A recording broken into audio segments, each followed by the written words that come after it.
Assalamualaikum warahmatullahi wabarakatuh. Apa kabar? Kembali berjumpa dengan saya, Hersunu Arif dari Forum News Network. Presiden Jokowi hari ini, Sabtu 2 Juli 2022, kembali ke Indonesia setelah melaksanakan lawatan selama sepekan ke luar negeri. Jokowi bertolak dari Jakarta Ahad 26 Juni 2022 menuju Jerman untuk menghadiri KTT G7 atau G7 yang merupakan 7 negara dengan skala ekonomi terbesar di dunia. Jokowi hadir sebagai undangan dan sekaligus statusnya sebagai presidensi G20. 20 negara dengan skala ekonomi terbesar di dunia dan 7 negara anggota G7 tadi masuk di dalamnya. Tapi mereka ini peringkat atas ya. Kalau dari Asia ini salah satunya adalah Jepang. Dari Jerman, Jokowi kemudian meneruskan lawatan ke Ukraina via Polandia dan dari Ukraina kemudian ke Rusia. Setelah itu dalam perjalanan pulang ke Indonesia singgah di Uni Emirat Arab dan bertemu dengan para pemimpin Uni Emirat Arab. Dari beberapa negara yang dia kunjungi, kita bisa memastikan bahwa kunjungan ke Kiev, Ukraina bertemu dengan Presiden Volodymyr Zelensky dan kemudian dilanjutkan dengan menemui Presiden Rusia Vladimir Putin diharapkan bisa menjadi perjalanan bersejarah bagi Jokowi.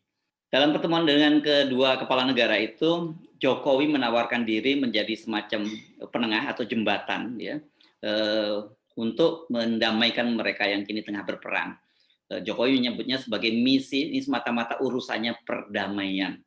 Walaupun disertai dengan keringitan kening dan pertanyaan besar, karena ujuk-ujuk saja Jokowi kok ingin jadi penengah konflik di kawasan timur Eropa, tapi bagi para pendukung Jokowi, momentum ini seperti biasanya digunakan sebagai momen glorifikasi bagi Jokowi. Di berbagai media sosial kita mendapati berbagai konten semacam itu ya, puja-puji terhadap kunjungan Jokowi ini.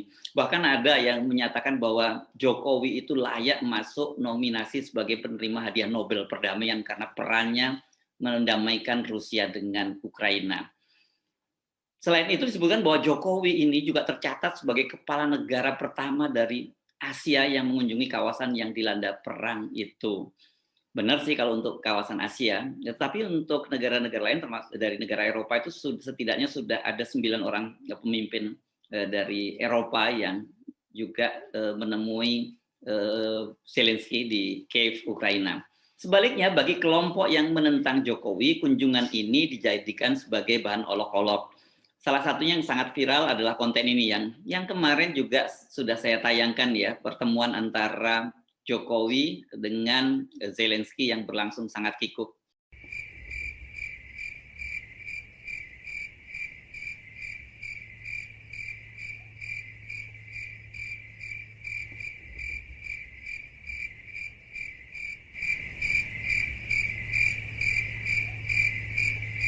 Glorifikasi terhadap Jokowi itu berlanjut menjelang kepulangan Jokowi ke tanah air. Beberapa media memberitakan bahwa ada perbedaan perlakuan Putin itu terhadap Jokowi dibandingkan dengan kepala negara lain yang menemuinya. Salah satu yang mendapat sorotan itu adalah posisi duduk Jokowi yang bisa duduk berdekatan dan kemudian setelah mereka melakukan jumpa pers yang juga jumpa persnya juga berdirinya relatif lebih dekat, keduanya langsung bersalaman dan berfoto di depan wartawan. Posisi duduk Jokowi ini berbeda jauh dengan Presiden Prancis Emmanuel Macron yang duduk berjauhan dengan Putin.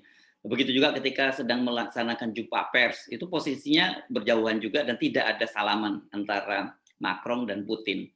Politisi PDIP Budiman Sujatmiko termasuk yang mengunggah foto-foto Jokowi bersama Putin dibandingkan ketika dia menerima Presiden Prancis Emmanuel Macron ataupun Kanselir Jerman Olaf Scholz. Budiman memberi komentar dengan membandingkan sejarah hubungan kedua negara tersebut dengan Rusia. Macron ini berasal dari Prancis yang ketika di bawah Napoleon, Jenderal Napoleon Bonaparte, dan Jerman ketika di bawah Hitler, itu penguasa Nazi Adolf Hitler. Kedua negara ini kan pernah sama-sama menyerbu Rusia. Sementara Jokowi itu berasal dari Indonesia, sebuah negara yang di masa lalu, pada masa Orde Lama, diperintah oleh Bung Karno, itu menjadi sohib lama Rusia, atau tepatnya sebenarnya Uni Soviet. Sampai di sini sih penjelasan Budiman benar, tetapi tentu saja tidak sesederhana itu. Soal hubungan yang dekat dengan Indonesia itu Betul, diakui oleh Putin bahwa pada awal kemerdekaan Indonesia itu Rusia atau Soviet banyak membantu Indonesia. Soviet memberikan bantuan berupa bangunan fasilitas kesehatan dan pendidikan. Kalau tidak salah ada beberapa juga bangunan-bangunan militer ya. Tapi yang saya tahu sekarang yang masih tetap terawat dengan baik tersisa itu antara lain adalah Rumah Sakit Persahabatan di kawasan Rawamangun, Jakarta Timur. Tetapi harus dicatat bahwa bantuan-bantuan itu tidak lepas dari upaya memperebutkan pengaruh di Indonesia dan kawasan ASEAN pada saat Perang Dingin. Kita tahu pada waktu itu ada perebutan pengaruh antara blok timur yang dipimpin oleh Soviet dengan blok negara-negara barat yang dipimpin oleh Amerika. Ucapan Putin itu bahwa mereka pernah membantu Indonesia di masa lalu itu saya kira ini bisa juga sebagai sinyal diplomatik menunjukkan posisi Rusia yang superior terhadap Indonesia. Tapi juga menjadi relevan di tengah-tengah ketegangan perang Rusia-Ukraina untuk menegaskan kembali ya bahwa adanya ketegangan negara-negara Eropa Barat dengan sekutunya Amerika dengan blok timur yang sekarang ini ya salah satu bentuk lain tetap Rusia. Ukraina yang di masa lalu merupakan bagian dari Soviet saat ini tengah berusaha ditarik oleh negara-negara barat menjadi anggota Pakta Pertahanan Atlantik Utara atau NATO. Dan itu berarti akan menjadi ancaman langsung. Kenapa? Karena posisi Ukraina kan berbatasan langsung dengan Rusia. Jadi ini ada ancaman nyata di depan mata bagi Rusia. Indonesia bagaimanapun berada dalam tarik-menarik dua kepentingan itu. Sama halnya dulu ketika terjadi pada era Perang Dingin. Apakah dengan sambutan yang hangat, kemudian Jokowi bisa duduk berbicara, berdekatan, bersalaman dengan Putin, menunjukkan bahwa Jokowi bisa lebih diterima Putin, dan pada gilirannya itu bisa mendamaikan kedua negara, dan seperti diharapkan oleh para pendukung Pak Jokowi, kemudian Jokowi bisa mendapatkan hadiah Nobel perdamaian. Nah ini saya kira kita mesti saya tidak ingin terjebak dalam glorifikasi dan juga tidak ingin terjebak dalam olok-olok. Mengapa? Ini saya kira kita mesti hati-hati ya mengambil kesimpulan. Sebab kan peran-peran ini, peran ingin mendamaikan ini sebelumnya sempat dimainkan oleh Kanselir Jerman Scholz dan juga yang dilakukan oleh Presiden Prancis Macron. Tetapi kita tahu ini kan peran ini gagal dan keduanya ditolak oleh Putin. Nah soal ini saya mengajak Anda jangan kesusu, jangan gerusa-gerusu mengambil kesimpulan. Mari kita bahas satu persatu faktanya saja. Sekali lagi tanpa glorifikasi, sebaliknya juga tanpa olok-olok. Tak lama setelah Jokowi meninggalkan Kiev dan bertemu Putin, pasukan Rusia itu kembali membombardir Ukraina. Beberapa wilayah Ukraina itu menjadi sasaran pemboman pasukan Rusia. Mantan Wakil Menlu Dino Patijalal menyimpulkan hal itu sebagai pertanda Presiden Putin atau Rusia sama sekali tidak mengindahkan misi perdamaian yang dibawa oleh Presiden Jokowi. Karena pengeboman itu, serbuan itu dilakukan bersamaan dengan tibanya Jokowi di Moskow, ibu kota Rusia. Pertanyaannya, kalau Putin mengabaikan misi damai yang dibawa Jokowi, mengapa dia menerimanya dengan hangat dan sangat akrab? Mengapa beda dengan Macron yang diperlakukan sebagai orang yang terkesan seperti orang yang membawa penyakit menular sehingga dia harus duduk berjauhan, harus dijauhi. Ada beberapa penjelasan soal ini. Pertama, sebagaimana diberitakan oleh berbagai media internasional, Macron itu menolak untuk melakukan tes PCR. Sehingga protokoler Putin menerapkan standar protokol kesehatan yang ketat dengan menjaga jarak yang cukup jauh antara Putin dengan Macron. Putin dikabarkan termasuk salah satu pemimpin negara yang ini rada paranoid dengan COVID dan dia sangat menjaga ketat kesehatannya. Coba kita lihat lagi ya foto-foto ini. Kelihatan lucu ya, mereka ini bicara tapi saling berjauhan gitu.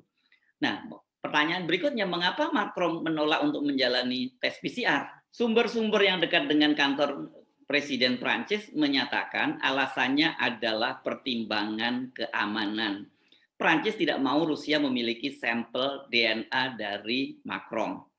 Apa sih pentingnya dan bahayanya kalau sampai negara lain itu memiliki sampel DNA seorang kepala negara lainnya? Apalagi dalam posisi yang berseberangan seperti antara Rusia yang berseberangan dengan Prancis yang dalam hal ini dia berada sebagai sekutu dari Amerika Serikat. DNA atau deoksiribonukleat itu adalah sejenis biomolekul yang menyimpan dan menyandi instruksi-instruksi genetika setiap organisme. Ini susah sekali ya, sudah istilahnya susah, penjelasannya juga susah. Tapi kira-kira ginilah bahasa gampangnya, ini DNA adalah informasi diri seseorang yang benar-benar tidak boleh dibuka kepada publik. Apalagi bila itu menyangkut seorang kepala negara. Ini benar-benar tidak boleh jatuh ke tangan negara lain, apalagi negara itu adalah negara musuh. Jadi sangat wajar bila Macron dan pemerintah Prancis menolak dilakukan tes PCR oleh negara lain terhadap kepala negaranya, itu apalagi itu Rusia. Melalui tes PCR, sampel DNA Macron ini bisa diambil dan dimanfaatkan oleh intelijen Rusia. Sampel DNA biasanya diambil dengan berbagai cara. Yang lazim biasanya lewat darah, bisa lewat air liur, lewat rambut, atau bagi mereka yang sudah meninggal dunia itu bisa dilakukan melalui tulang ya. PCR tentu saja menjadi salah satu cara yang efektif untuk mendapatkan sampel DNA. Soal-soal yang beginian ini kontra intelijen ini kan biasa mainan dari Rusia ya, apalagi ketika kita tahu dulu di masa mereka masih bernama Uni Soviet. Karena itu kelihatannya Putin dan Rusia juga benar-benar menjaganya. Dalam setiap kunjungan ke luar negeri, tim Putin tuh bahkan menyiapkan seorang petugas yang mengamankan kotoran Putin. Kotoran alias tinja Putin itu dibungkus dan dikemas dalam tas khusus yang kemudian dibawa kembali ke Rusia. Tidak boleh ada yang tercecer.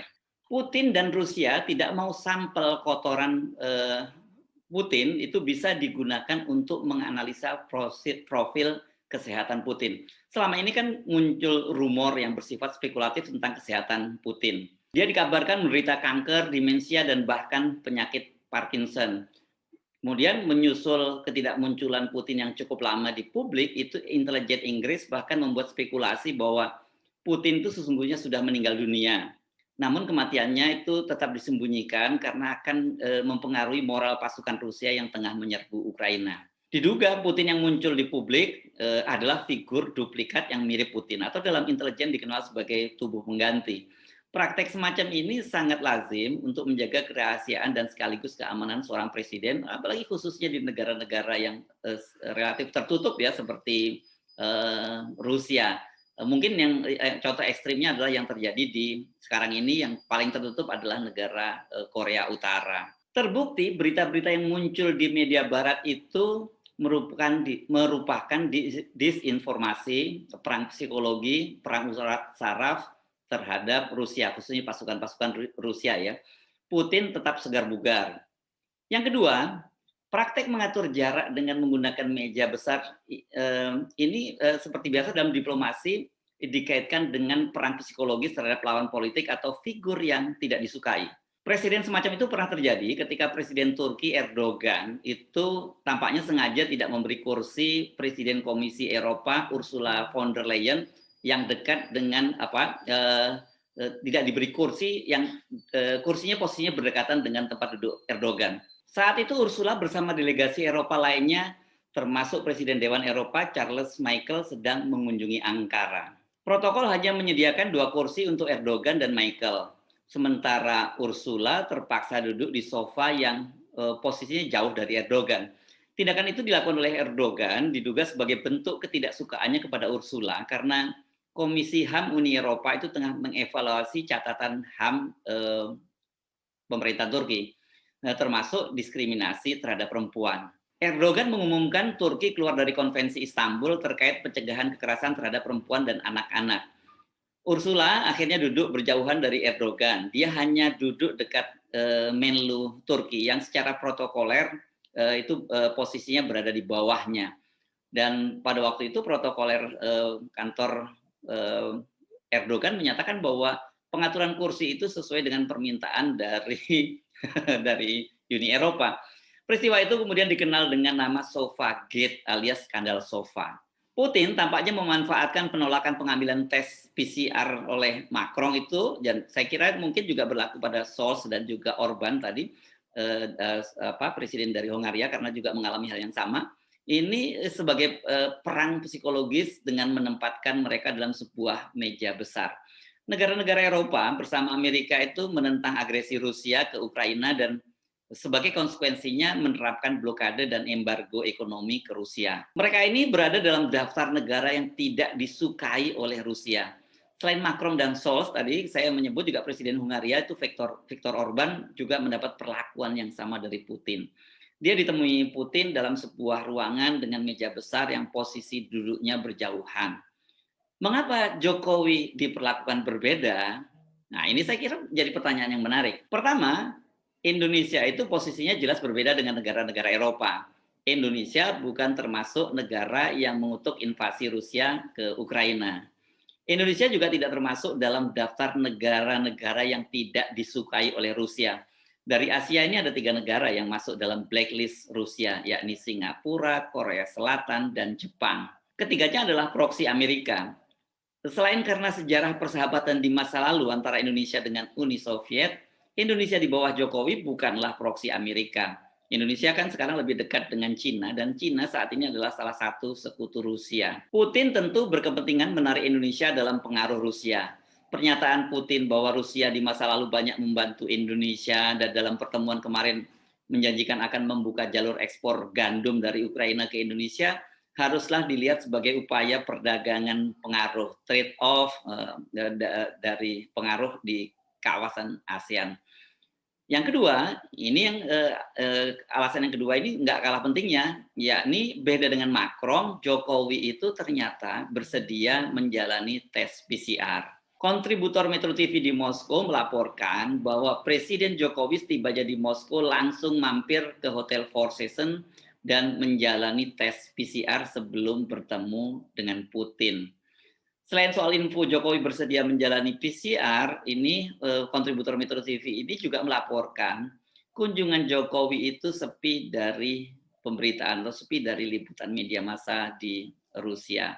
Beda sekali ya dengan pemberitaan di Indonesia yang sangat gegap gempita. Jadi saya kira itu tadi beberapa penjelasan mengapa kemudian ada perbedaan perlakuan ketika Pak Jokowi diterima oleh Putin dengan ketika Putin menerima Presiden Prancis Emmanuel Macron. Persoalannya nggak sesederhana bahwa Pak Jokowi kemudian lebih disukai oleh Putin atau ini menunjukkan bahwa misi perdamaian Pak Jokowi berhasil. Tidak semacam itu. Banyak sekali dalam diplomatik ini pernik-pernik yang perlu kita pahami. Saya Hersbino Arif dari Forum News Network. Sampai jumpa lagi. Wassalamualaikum warahmatullahi wabarakatuh.